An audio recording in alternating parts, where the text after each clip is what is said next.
ከዚህም በፊት እንደተናገርኳችሁ እውነት እያደረች ትልቅ ነገርን ታመጣለች። እውነት እያደረች ትልቅ ነገርን ታመጣለች እንደተባለ ለምሳሌ የባሌ ውሃ አንድ ነገር ሳያቅ አይጎርም ይባላል።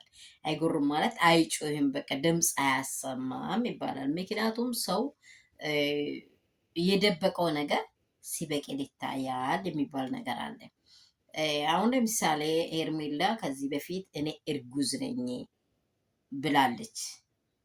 ደግሞ የጠፈችውም ጠፍታለች ተብሏል። ጠፍታ መታለች። ጠፍታ መታ ደግሞ ምንድን ነው የሆነችው?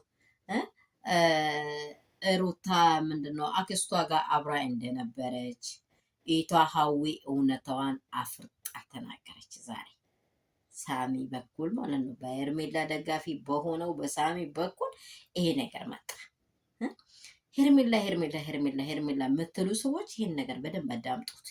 በደንብ ስትረዱ ይገባቸዋል። ምክንያቱም አንድ ሰው ለምሳሌ ሩታ ህይወት እንድበጠበጥ ሴት ልጅ ማንኛውም አትፈልግም። ለምን? ነግ ለራሴ የሚባል ነገር ስላለ ማለት ነው። ነግ ለራሴ የሚባል ነገር ስላለ ሰው ማንኛውም ሰው ሴት ልጅ ትወድቃለች፣ ትነሳለች፣ ወንድም ይወድቃል። ማንም አይወድቅም አይደለም፣ ይሳሳታል። ግን ስህተቱን አርሞ እንዲመለስ መንገድ ይፈለጋል። ወንድም ከወንድም ጋርም አባት ከእናት ጋርም ልጅ ከልጅ ጋርም ደግሞ ትዳር ከትዳር ጋርም ይጋጫል። አይጋጭም አይደለም። መጋጫቱ ምን ማለት ነው ካላችሁ መመለሱ ነው።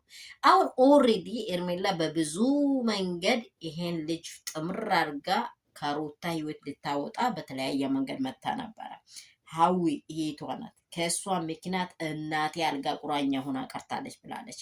ድምጿን ሁላችሁም ሰምታችኋል። እንደው ቪዲዮ ዛሬ አንደኛ ቀን ነው። እኔ ሀሳቡ በጣም ትናንት በዓል ስለሆነ ስለከነከነኝ ዛሬ እየሰራው ያለሁት በእውነት ነው። ምን በቃ ጎንበስ ብዬ ነው ያለቀስኩት። ምክንያቱም ለምን እንዲህ ያህል ችግር እንዲህ ያህል ጭካኔ ሴቶች እንደርሳለን?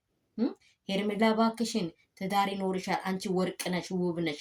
አንቺ ያለሽው ትዳርሽ ላይ መኖር ትችያለሽ። ከሌለሽም ደግሞ እግዚአብሔር ይሰጥሻል። አንቺ ከሩታ ህይወት ውጪ በሰላም። ሰላም ሰላም ቤተሰብ እንደምን አላችሁ? ሁሉ ሰላም፣ ሁሉ መልካም ነው ወይ? አዲስ ምንጭ ወሬዎች እየተመጡ እየተበቀሉ ነው። ውድ የሆነች እንቁ የሆነች ጀግና ጀንትል የሆነች እንደኔ እንደዚህ ያለች ሀዊ መታ ልክ ልኩን ነግራ አይሆ ፖሊስ ደብዳቤ አቅርባ ሄዳለች።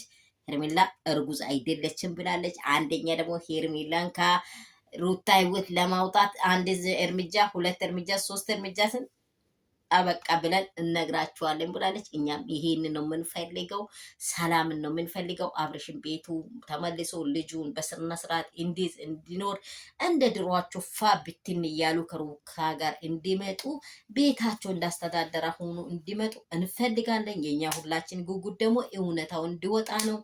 ሁሉም እውነት መንገድ እንዴት ነው? ዝሙትን አንገግፍም ብለን እየተከራከር ነው። በዛ ልክ ነው። ሌላ ነገር ምንም የሚያገናኘን የለም። የሚወዳችሁ የሚያከብራችሁ ውዶች፣ አዲስ ምንጭ የወጣው ይሄ ነው ይመስላል። ሁላችሁም ሰምታችኋል። ከዚህ የበለጠ ደግሞ ትሰሙታላችሁ እላችኋለሁ። ይሄ ቪዲዮ የሚደርሳችሁ እባካችሁ በጣም ወቸረው ይወላል እያልኩኝ ወዲያ ላይ እየሄደ ነው። ላይክ የለም፣ ሼር የለም፣ ሰብስክራይብ የለም። እባካችሁ አሳድጉኝ።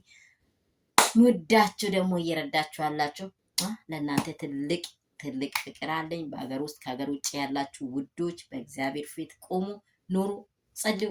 ወዳችኋለሁ። የእናንተ ሰላም ብቻ ብዝት ስትበል እየተጣሉትም እንዲታረቁ እርቃችሁን በቃ በደንብ አጠንክራችሁ ያዙላችኋለሁ።